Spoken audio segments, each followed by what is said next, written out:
प्रथम ऋषभ जिन धर्म करी, सनमति चरम जिनी, विघ्न हरन मंगल करन, भवतम दुरित दिने। वाणी जिन मुख ते गिरी, परिगणाधिप का, अक्षर पदमय विस्तरी, करहि सकल कल्याण। गुरु गण धर गुण धर सकल, प्रचुर परम्पर व्रत तप धर तनु नगन तर, वंदो वृष शिरमोह, वंदो वृष शिरमोह। तिरुवण तिलयम देवम, वंदे तिरुवणेन्द्र परिपूज्यम, वोच्छम अनुपेहाओ, भवीय जनार्दन जननी। त्रिभुवन तिलक शत इंद्रवंदित, देव श्री अरिहंत को, कर नमन कहूँ अनुप्रेक्षाएं, भव्य को सुख कर आओ। कार्तिकेय अनुप्रेक्षा। त्रिभुवन तिलक तिलक करके कुछ और भी कहीं कुछ अपन लोग बोलते हैं, अभी भी जाना है अपन लोग बोलते हैं त्रिलोक चूड़ामणि, भद्रसाल के मंदिरों। हाँ कार्तिकेय अनुप्रेक्षा नामक ये ग्रंथ है, कार्तिकेय स्वामी द्वारा रचित। इसके अंतर्गत धर्मानुप्रेक्षा की चर्चा अपनी चल रही है। दो प्रकार के धर्म की चर्चा आचार्य देव यहाँ कर रहे हैं, एक गृहस्थ का धर्म और एक निराज का धर्म। और गृहस्थ का धर्म 12 प्रकार का कहा है। उस 12 प्रकार के धर्म में से 3 प्रकारों की चर्चा अपनी पूरी हो गई। पहला विशुद्ध सम्यक दृष्टि, दूसरा दर्शन प्रतिमाधारी और तीसरा व्रत प्रतिमाधारी। ये चर्चा यहाँ हो गई। संलेखना के साथ में 12 व्रतों का वर्णन यहाँ हमने देखा था। और कल ये कहा था कि एक भी व्रत का यदि निर्मलता रूप से, अतिचार रहित रूप से पालन करता है तो वो स्वर्ग आदि के सुख को, इंद्र आदि पद को नियम से प्राप्त करता है। अब तीसरी सामायिक प्रतिमा का निरूपण करते हैं। पेज नंबर 167 है कार्तिकेय अनुप्रेक्षा में, 167 नंबर पेज है। गाथा है 371 और 372।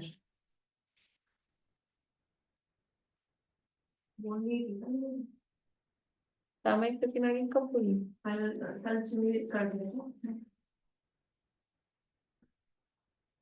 कल शुरू कर दिया, मुझे तो याद नहीं आ रहा। परसों बोला था संलेखना वाला, कल ये बोलिएगा। सामायिक प्रतिमा, सामायिक का ही आपको ध्यान देना। आप लोग तो हो ना, मुझे भी ध्यान आ रहा। तो हे भगवान, चलो नहीं हुई है। कहाँ हुई? सब मना कर रहे हैं। आप तो आगे पढ़ते हो तो नहीं। ये सब मना कर रहे हैं। संलेखना का परसों बोला था ना। अरे कल भी संलेखना, गाथा परसों पढ़ी थी, संलेखना का ही प्रकरण चला था कल पूरे टाइम संलेखना ही चला था। फिर ये एक गाथा पढ़ी थी ना 370, उसके बाद वाली, उसके आगे कहाँ पढ़े कल? ये तो गाथा पढ़ी थी 371 और 372। आप पढ़िया है, अच्छी बात है। घर से मेरे को ऐसे ध्यान आ रहा था कि सामायिक का नहीं। देखिए अब तीसरी सामायिक प्रतिमा का निरूपण करते हैं।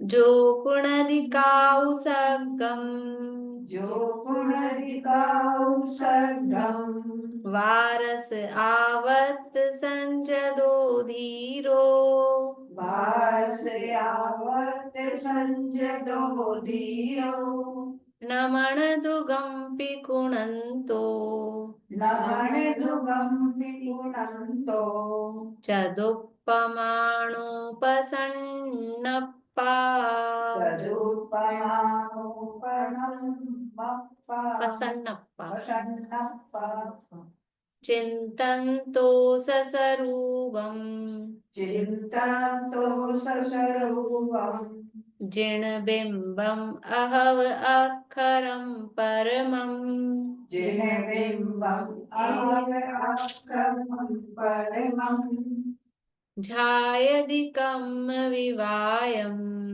झायदिकम् विवायम्, तस्य वयं होदिसामय्यम्, तस्य वयं होदिसामह्यम्,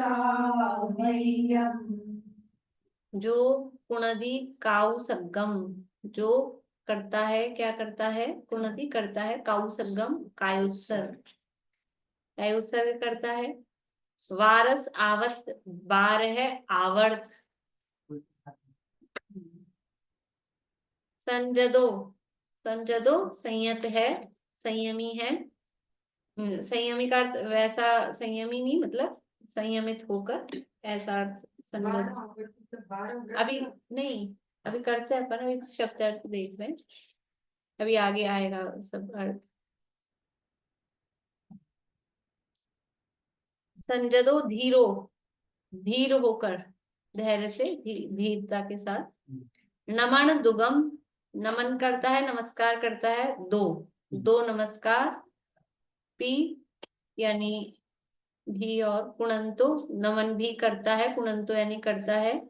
और चदुप पमाणु, चदु यानी चार, पमाणु यानी प्रमाण, प्रणाम, चार प्रणाम करता है, दो नमस्कार, चार प्रणाम, 12 आवर्त, और काय, हाँ ये उसके है।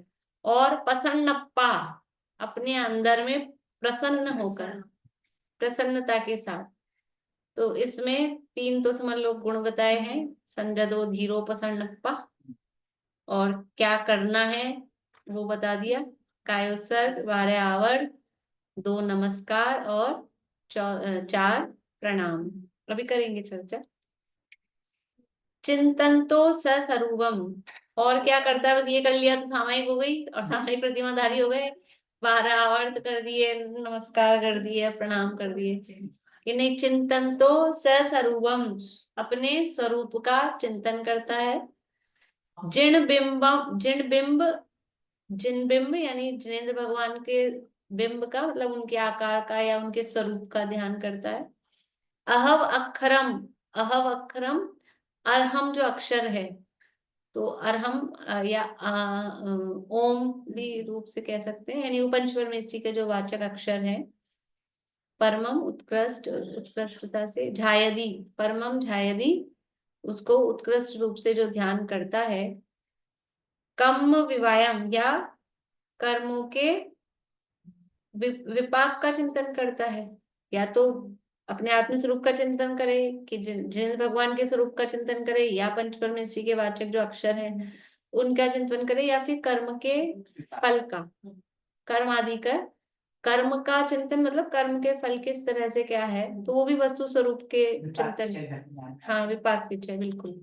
तो वो आज्ञा विचय, अपाय विचय, विपाक विचय, इस तरह से संस्थान विचय।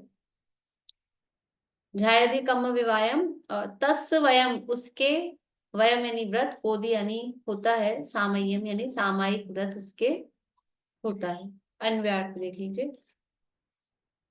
जो यानी जो सम्यक दृष्टि श्रावक, 12 आवत संजदो, 12 आवर्त सहित, संजदो का अर्थ यहाँ संयुक्त होकर किया है, 12 आवर्त से सहित, सहित होकर। चदुप पमाणु, 4 प्रणाम सहित। नमन दुगम कुणंतो, कुणंतो, 2 नमस्कार करता हुआ। प्रसन्नप्पा, प्रसन्न है आत्मा जिसकी, धीर दृढ़चित्त होकर काउ सर्गम कुणदी का उत्सर्ग करता है। सस्वरूपम चिंतन, तो उस समय अपने चैतन्य मात्र शुद्ध स्वरूप का ध्यान चिंतन करता हुआ रहे।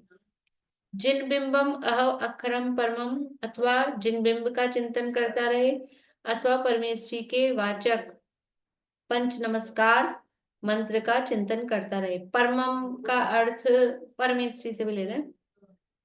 परमम यानी परमेश्वरी, परम पद में जो स्थित है ना, वो परम, ऐसा करके।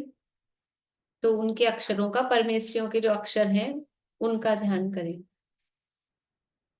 कम्म विवायम झायदि, अथवा कर्म के उदय के रस की जाति का चिंतन करता रहे। तस् सामय्यम वयम होदी, उसके सामायिक व्रत होता है। ये सामायिक व्रत कौन सा है कि प्रतिमाओं में तीसरी प्रतिमा है। शिक्षा व्रतों में था कि नहीं है? शिक्षा व्रत, सामायिक शिक्षा व्रत था, तो वहां शिक्षा व्रत में था। अब यहाँ प्रतिमा में दे दिया। जब ये पहले ही हम कर रहे थे सामायिक, अब क्या है इसमें नया, दोबारा से क्यों दिला रहे हैं? हाँ, तो हाँ, यहाँ ये जो तरीका, ये जो पद्धति बताई है, वो पूरी पद्धति और निरतिचार, मतलब जो भी आगे प्रतिमाओं के नाम आएंगे वो सब अपने को व्रतों में वो नाम मिल जाएंगे। तो जब व्रतों में व्रत ले ही लिया था, तो फिर आगे प्रतिमा क्यों? और कि वही अंतर है कि वहां अतिचार सहित था दूसरी प्रतिमा में, और आगे आगे जो प्रतिमाएं आती जाएंगी वो सब निरतिचार रूप से पालन उनका होगा। वो विशेष अंतर है, मतलब बिल्कुल परफेक्टली और कट्टरता से और दृढ़ होकर। तो वो दूसरी प्रतिमा में उन सब चीजों का और अभ्यास था। तो जैसे जैसे अभ्यास बढ़ता जाता है, वैसे वैसे आगे वो प्रतिमाओं को बढ़ाता जाता है। गाथा और पद्यानुवाद पढ़ लेते हैं एक बार। इसमें कर्म के उदय के रस की जाति, रस की जाति मतलब वही उसका कर्म का कैसा कैसा फल आ रहा है, जो भी कोई। हाँ, कर्म के उदय की रस की जाति मतलब वो उदय का रस, मतलब वही उसका फल। तो हाँ, अनुभाग। तो अभी कैसा, मतलब किसी को भी देख के अपने संबंध में, दूसरे के संबंध में, कि ऐसा करके कर्म का फल है, इस तरह से विचार करना। भाई कोई भी परिस्थिति घटना खुद के साथ हो कि दूसरे के साथ हुई हो, तो उसका दोषारोपण किसी के ऊपर ना करके, और वो कर्म के फल के विचार करना, वो उदय के रस की जाति मतलब वही है, कर्म के फल का विचार सीधा है। उसमें अर्थ तो ऊपर कम्म विवायम झायदि, कर्म के फल का विचार चिंतन करे, वो उसमें अर्थ में उदय के रस की जाति ज्यादा ही शब्द लिख दिए, कोई मतलब नहीं। हाँ, देखिए गाथा और पद्यानुवाद पढ़ते हैं। जो गुणदिकाउ सगम वारस आवत संजदो धीरो, नमण दुगंपि गुणंतो चदुपमाणोपसन्नप्पा, चिंतन्तो ससरूपम जिण बिंब अहव अक्षरम परमम, जायधिकम विवायम तस् वयम होदि सामय्यम। जो करे कायोत्सर्ग अरुआवर्त बार, धीर हो प्रणाम करता चार, और प्रसन्न चित हो नमन दो। निज रूप का चिंतन करे, जिन बिंब का अक्षर परम, चिंतन करे रस कर्म ध्यावे, उसे सामायिक व्रतम। ये सामायिक प्रतिमा का स्वरूप यहाँ बताया है। देखिए भावार्थ से पढ़ लेते हैं। सामायिक का वर्णन तो पहले शिक्षा व्रत में किया था कि राग वेश छोड़ समभाव सहित क्षेत्र काल आसन ध्यान मन वचन काय की शुद्धता से काल की मर्यादा कर एकांत स्थान में बैठे और सर्व सावधि योग का त्याग कर धर्म ध्यान रूप प्रवर्ते, ऐसा कहा था। कि राग द्वेष जो पीछे शिक्षाव्रतों वाले श्लोक आए थे ना, सामायिक शिक्षाव्रत का, तो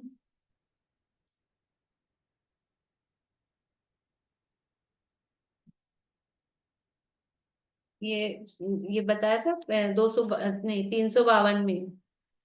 सामायिक करने के लिए द्रव्य क्षेत्र काल आसन लय ये मन वचन काया की शुद्धता, 7 सामग्री बताई थी। ये 7 सामग्री, तो यहाँ ये सब वो दिया है कि क्षेत्र काल आसन मन वचन काया की शुद्धता और ये काल की मर्यादा, ये सब करके बैठे और सर्व सावधि योग का त्याग कर धर्म ध्यान रूप प्रवृत्ति। देखो वहां ये डिटेल में बता दिया था शिक्षाव्रत में। ये कितनी सारी गाथाएं दे दी थी, 6 गाथाएं दी थी सामायिक के लिए। तो अब यहाँ बस वो 2 गाथाओं में स्वरूप बताया, यहाँ अब आगे सब ऐसे 2-2 एक-एक गाथाओं में ऐसे बताएंगे। तो ये जो चीजें बताई थी, क्षेत्र कैसा हो, अपन ने भी चर्चा तब कर ली थी। सामायिक करने के लिए क्षेत्र कैसा हो, शांत हो, कोलाहल नहीं हो, है ना।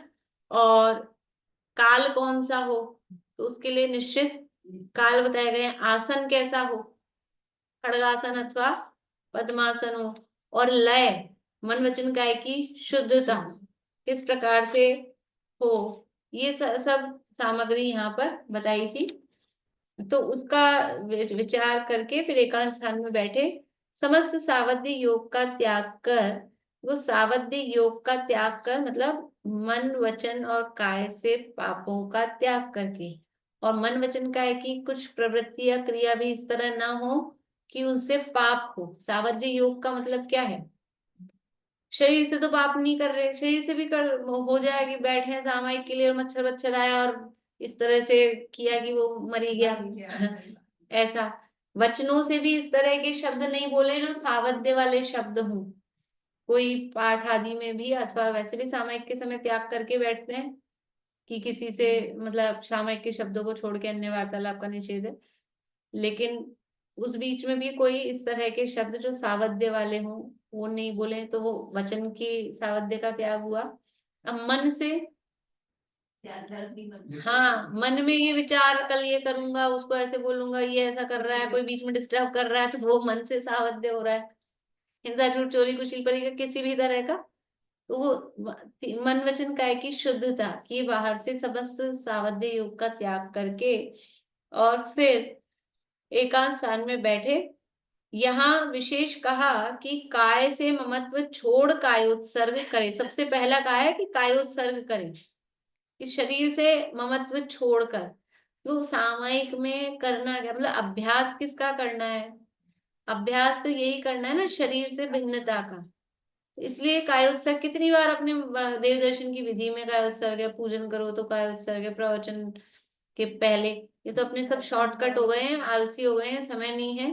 प्रवचन से पहले कायोत्सर्ग होता है, प्रवचन के बाद में मतलब जो जैसे भी ये विकास बिहार ये लोग है ना, और वो तो फिर वैसे भी गोबर सारादि ग्रंथ सिद्धांत ग्रंथ चलते हैं वहां पे, तो पहले बराबर कायोत्सर्ग करते हैं। वो 5-7 मिनट पहले 10 मिनट पहले अपना मंगलाचरण चालू कर देते हैं, बहुत बड़ा कुछ कोई भक्ति बोलते हैं, मुझे भी नहीं मालूम वो। तो वो अपनी वो चालू करते हैं, कायोत्सर्ग करते हैं, उसके बाद चालू करते हैं। तो पहले भी होता है, पूजन में भी होते, 2-3 बार है पूजन में। आजकल सब शॉर्टकट हो गया है, केवल एक शांति व पाठ के बाद बचा है। नहीं तो हम बचपन में जब करते थे तो मम्मी नानी जी औरों के साथ में, तो पहले शुरू में होता था एक विनय पाठ के बाद में, है ना, और फिर लास्ट में शांति पाठ के बाद में, और देवशास्त्र गुरु की पूजन वगैरह, हाँ एक एक बार तब होता था। ये सब गायब कर दिया। वो कायोत्सर्ग जरूरी है, उसका प्रयोजन क्या है, देव दर्शन का प्रयोजन क्या है, पूजन का प्रयोजन क्या है, स्वाध्याय का प्रयोजन क्या है, ये भेद ज्ञान ही तो प्रयोजन है। वो हो जाए तो फिर पूजन हो गई, असली तो पूजन तभी हो गई, असली दर्शन तो तभी हुए। तो वो तो गायब कर दिया अपन ने, बाकी सब करते हैं। तो ये सामायिक में नियम पूर्वक कायोत्सर्ग। अब बोलते थे लेकिन 9 बार नमोकार मंत्र बोलते उसका। हाँ वो अब वो भी नहीं करते ना, 9 बार नमोकार मंत्र भी एक ही बार बचाया है ना, एक ही बार बचा है ना, जैसे पूजन में 3 बार था तो एक बार जिनवाणी के बाद ये भी अपन अब कर रहे हैं। नहीं पहले मतलब कई लोग तो बस जय हो जिनवाणी माता की जय और चल दिए। 2 बार 3 बार बोल देते, 5 बार बोल देते, हाँ। 9 बार बोल देते। ऐसा प्रक्षाल से पहले, प्रक्षाल से पहले का सर्व होता है, बाद में होता है वो भी तरीके से जो करते हैं वो करते हैं, नहीं तो वो भी गायब हो जाता है, आया पानी ढोले और चल दिए ऐसा हो जाता है। तो सबसे पहला यहाँ कहा है कि कायोत्सर्ग करे। कायोत्सर्ग का मतलब है शरीर से ममत्व छोड़े। तो वो 9वां नमोकार मंत्र कर दिया कि अब शरीर से ममत्व छोड़ने है, वो क्या करें इतनी देर, कैसे करें। तो कहा नमोकार मंत्र बोलो। ठीक है, नमोकार मंत्र भी बोल रहे हैं तो उतनी देर भी शरीर के प्रति उपयोग ना जाए, पंच परमेष्ठी के स्वरूप चिंतन में उपयोग जाए। तो थोड़ा कायोत्सर्ग व्यवहार से भी हो, और उस समय भी यदि शरीर में उपयोग गया है तो वास्तव में कायोत्सर्ग नहीं। काय से ममत्व छोड़ कायोत्सर्ग करे। आदि अंत में 2 नमस्कार करे। अभी बता रहे नमस्कार 2 बार, एक शुरू में और एक लास्ट में। तो नमस्कार क्या है कि वो हाथ जोड़कर और सिर पे लगाना। नहीं, नमस्कार है पूरा झुक के करना। नीचे रखे तो हाँ, वो नमस्कार है। प्रणाम में ऐसा हाथ जोड़ के और सिर पे लगाना, ये प्रणाम है। बैठ के होता है हाँ, नमस्कार। बैठ के। नमस्कार में बैठ के जमीन के टच करके सिर को, वो नमस्कार है। तो वो 2 शुरू में और लास्ट में, ये हो गए। मैं हाँ मैं बोल रही थी कि जो कायोत्सर्ग और युत्सर्ग में क्या फर्क है? जो तप है ना, तो हाँ, कोई अंतर नहीं है, बस वो कायोत्सर्ग अपन थोड़ा सामान्य रूप से यूज ले लेते हैं। व्युत्सर्ग को तपों में लिया है तो वहां वही शरीर के प्रति ममत्व का त्याग ही है, व्युत्सर्ग में भी वही है। पर वो उत्कृष्ट रूप से किया गया है, वो तप के रूप में किया गया है तो उसको व्युत्सर्ग नाम दिया।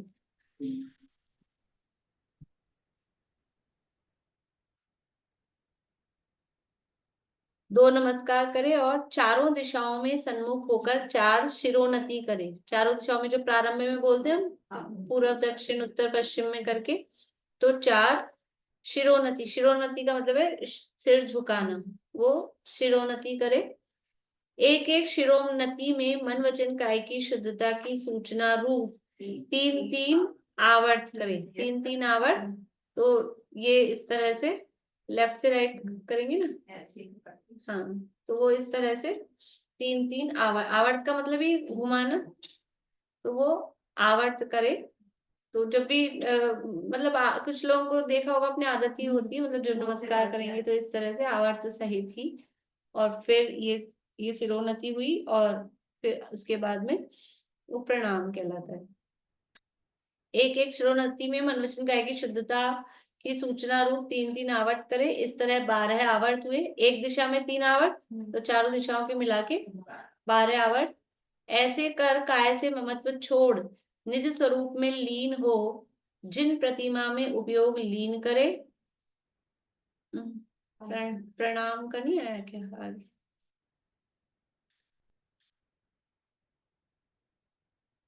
नाम को 4 शिरोन्नति में देंगे। हाँ, ये शिरोन्नति को ही प्रणाम, 4 शिरोन्नति मतलब 4 प्रणाम।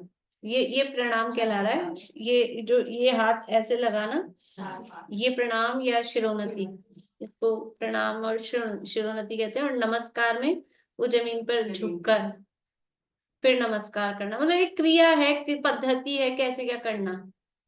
तो वो पद्धति मतलब पूरा इस तरीके से जो प्रतिमाधारी होगा वो इस तरीके से प्रॉपर करेगा। वो कोई चेयर पे बैठ के करे तो देखो उस समय तो वो चेयर वेयर वाला ऑप्शन था नहीं। बाकी अब नहीं है, नहीं कर सकते हैं, घुटनों का ऑपरेशन कराया, नीचे ही नहीं बैठ सकते हैं, तो करो ठीक है जैसे वो। फिर वो अपवाद मार्ग है, अभी तो यहाँ सामान्य रूप से बताया गया है। अब जिसके साथ परिस्थिति ऐसी है, कोई एक्सीडेंट हुआ हुआ है, नीचे नहीं बैठ सकते हैं, तो फिर क्या करेंगे, तो वैसे करें। भावना वो हो, भावना उस तरह से हो। मैम इसका श्लोक बोलूं सामायिक का? हाँ बोलिए। चतुरावर्त त्रितय चतु प्रणाम स्थितो यथा जात सामायिको द्विनिषद्य त्रिशुद्ध योग त्रिसंध्यम अभिवंदी। ये है, बढ़िया। इससे कहाँ पूरा करेंगे? आ गया मतलब। जैसे ना ये बोल रहे थे ना, कुर्सी पे बैठ के करें या वो उस पे भी कर सकते हैं क्या? तो जैसे मम्मी जी थे ना, तो वो चटाई बिछा लेते थे पलंग के ऊपर, फिर बैठ के कुछ करते थे, मतलब यदि लेट के भी या बैठ के भी करना है तो हाँ असाध्य अवस्था में, मतलब। हाँ हाँ, मतलब वो बेड पे से नहीं उतर सकते हैं, मान लो बेड पे ही करना है तो फिर चटाई अशुद्ध रहता है ना बिस्तर। बाकी कुर्सी पे बैठना वही बात है, मतलब चाहे कुर्सी पे बैठे हैं बेड पे, तो बेड पे हाँ तो बिस्तर से वो अपने को हटाने के लिए भी चटाई लगा के। वो लकड़ी वाली जो चटाई हाँ आती है ना, हाँ हाँ और वरना तो वो चेयर पे ही बैठ के ही करते थे, मतलब हाँ इतनी ओल्ड एज में भी जिसमें हाँ। उनको इतना वो था दर्द वर्द, तो भी। तो जो जिंदगी भर शुद्धता से और ऐसे रहा हो तो वो हाँ लास्ट में भी नहीं रह पाएगा, वो करेगा ही अपनी जितनी, जब तक शक्ति हो सकेगी, जितना कर सकेंगे वो उतना करेंगे ही करेंगे। तो जिंदगी भर वो इस तरह से बिल्कुल सोला टाइप से ऐसे रहे हैं तो फिर वो नहीं होता है फिर कि बिस्तर पे बैठे बैठे तो कुछ खुद की शक्ति है, तब तक चटाई लगा के कर लेंगे, ठीक है। और वो भी अशक्त हो जाए तो भी निषेध किसी का नहीं है, क्योंकि सामायिक कोई बाहर के आप कहाँ बैठे हो क्या कर रहे हो, आप अपना उपयोग यदि पंचमृष्टि के स्वरूप चिंतन में, आत्मा के स्वरूप चिंतन में या कर्म के उदय आदि के विचार में लगा रहे हो और बाहर में शरीर पे ध्यान नहीं है तो सामायिक है। समता भाव का नाम सामायिक है। लेकिन यदि आप शक्त हो, कर सकते हो, तो ये तरीका, ये विधि बताई गई है कि इस तरह से उसके भी पूरे वो 6 पार्ट है ना। अभी सब पहले कौन सा पाठ बोलना है, वंदना होनी चाहिए, फिर स्तुति, फिर 12 भावना, जो जो भी उसमें सब प्रतिक्रमण और ये सारी चीजें हैं। तो वो और वो सब नहीं बोले तो कि हाँ, जैसे अपना उपयोग वास्तव में, तो सामयिक का मतलब यहाँ ये नहीं कहा ये पाठ बोलना है, ये पाठ बोलना है, हमारा उपयोग नहीं लगता है कहीं स्वरूप चिंतन में, इसलिए वो पाठ, तो वो पाठ भी क्या है, उस स्वरूप को ही तो बताने वाले हैं ना भाई। वंदना और स्तुति वाले जो पाठ हैं वो भगवान के स्वरूप के लिए हैं। कोई आलोचना वाले हैं तो वही कर्म के उदय के विपाक विचार करने वाले, या मैंने ये किया, तो उस तरह के हैं। 12 भावना का चिंतन है, तो वो सब चिंतन के लिए ही वो पाठ भी। समस्या ये होती होगी लोगों को, हम क्या करें, अब क्या विचार करें, इतनी देर आधा पौन घंटा बैठना है, तो इसलिए पाठ बना दिए कि ये इस बेसिस पे आप विचार करो। वरना वो कोई पाठ ही बोलना जरूरी नहीं है। सामायिक के जो पाठ हैं, प्रेम भाव सब जीवों में, और ये सब भी जो बनाए, अगर आप बिना पाठ के, बिना किसी आधार के आप खुद ही कर सकते हो तो करो, नो प्रॉब्लम। ये कोई ऐसा नहीं, ये सब भी क्रियाएं, केवल एक पद्धति भी इस तरह से करना है, इसलिए हाँ हाँ ये मैम वो धर्म विषय हो जाएगा ना ध्यान, संस्थान विषय धर्म ध्यान से भी और मतलब सामायिक कर सकते हैं ना। हाँ कर सकते हैं। संस्थान विषय लोग के आकार प्रकार का इसका विचार करते हैं, सब अलग अलग तरीके से।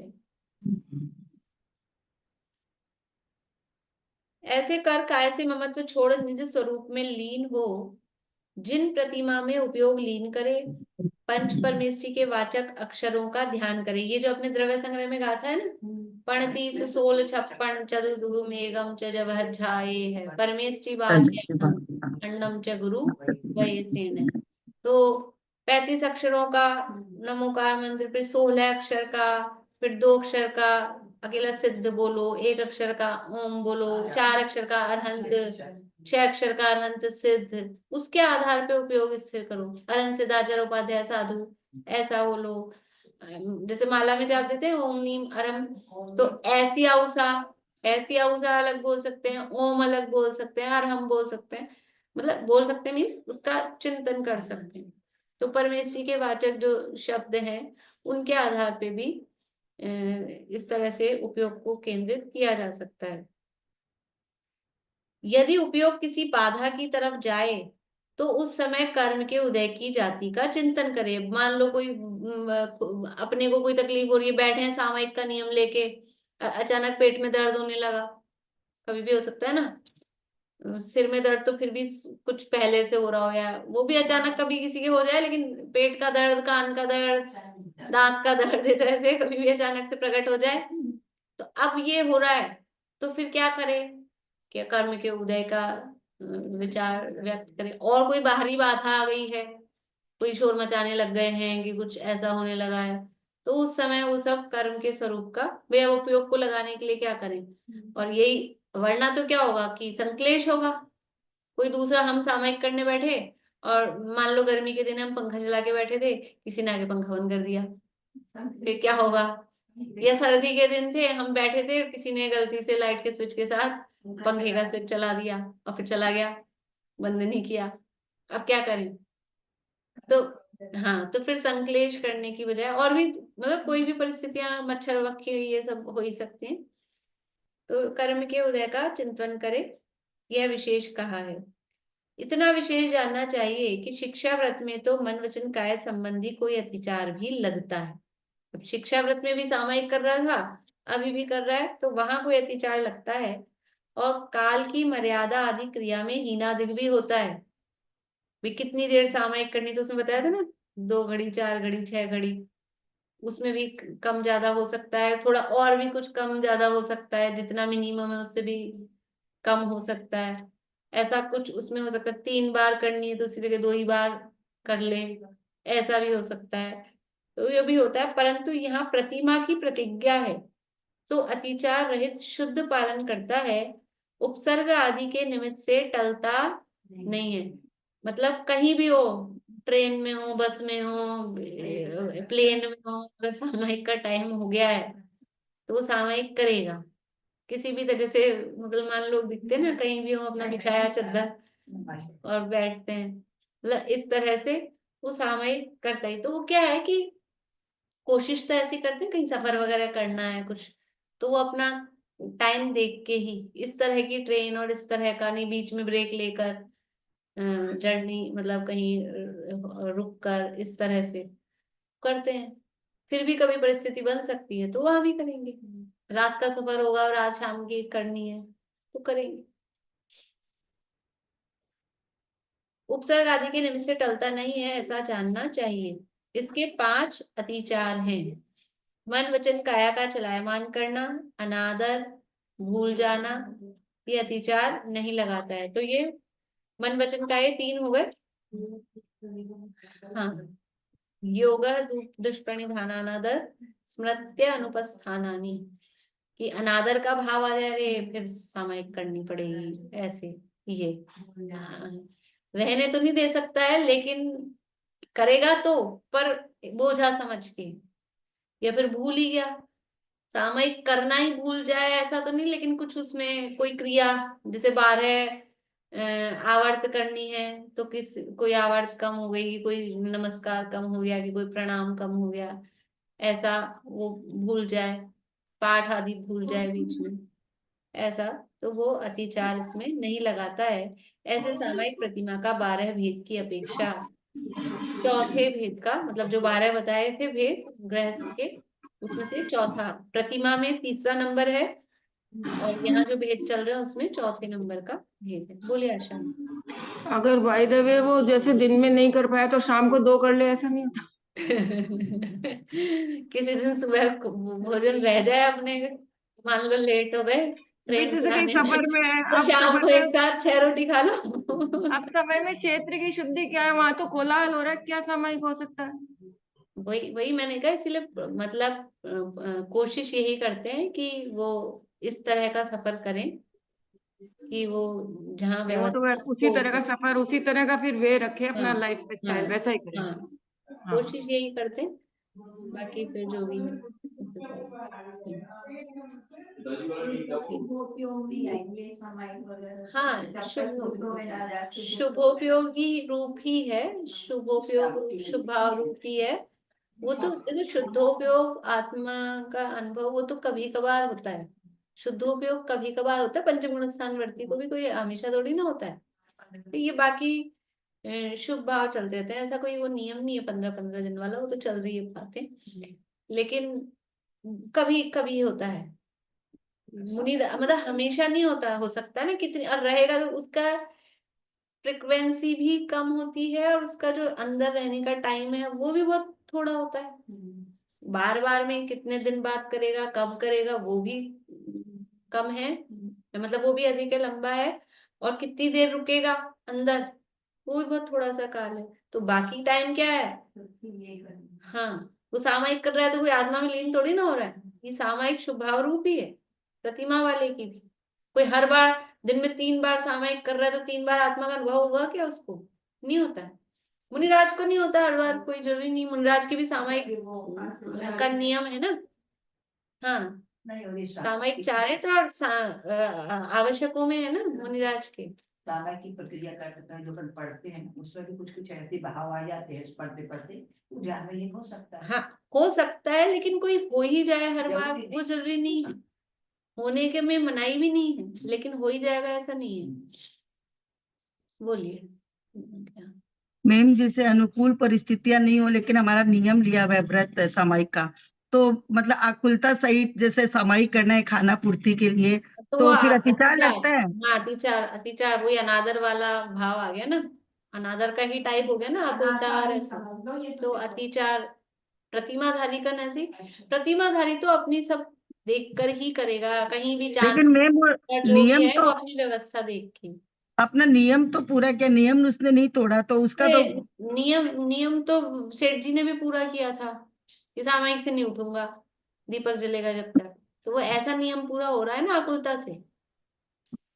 तो वो खाली नियम पूर्ति वाली बात नहीं है, उसमें अनादर का भाव आ रहा है तो अतिचार लगेगा। लेकिन वो व्रतधारी मतलब सामायिक शिक्षा व्रत वाला होगा तो, प्रतिमाधारी को तो अतिचार लगते नहीं है, वो तो आदर पूर्वक ही यथा योग्य विधि से ही करेगा। चलिए जिनवाणी स्थिति, ये घड़ी तो बहुत पीछे है।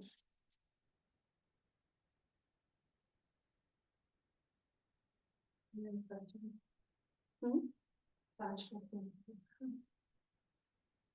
रत्नमुखी कमाल है चैतन्य रत्नाद्भुत से अद्भुत होवे मन अहो सर्व प्राणी वीतरागी शासन जयवंत वर्ते जयवंत वर्ते सर्वज्ञ देव जयवंत वर्ते निर्ग्रंथ गुरुवर जयवंत वर्ते श्री जिनवाणी जिन धर्म जिन तीर्थ जयवंत वर्ते